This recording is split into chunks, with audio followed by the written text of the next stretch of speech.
Hazrat Abu Ayyub Ansari radiyallahu anhu states, the Prophet ﷺ stayed with them as a guest and stayed in the lower story of the house, and Hazrat Abu Ayyub Ansari radiyallahu anhu was in the upper story.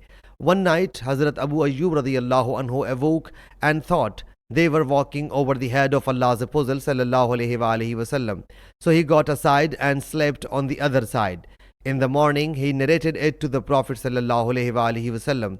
The Prophet sallallahu alaihi wasallam whereupon said, there is convenience at downstairs. Hazrat Abu Ayyub radiyallahu anhu submitted, I cannot stay over the roof under which you live.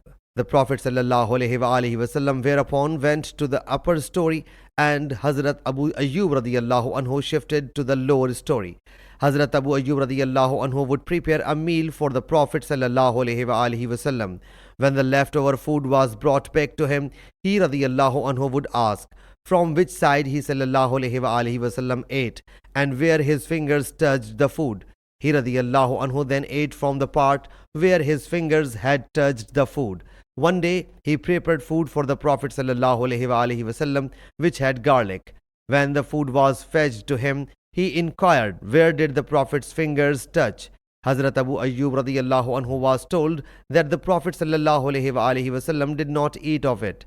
Hazrat Abu Ayyub radiyallahu anhu got embarrassed, went upstairs and submitted, is it forbidden? The Prophet ﷺ said, no, but I dislike it. Hazrat Abu Ayyub radiyallahu anhu submitted, I also dislike what you dislike. Hazrat Abu Ayyub radiyallahu anhu states that revelation was brought to the Prophet sallallahu alaihi wasallam.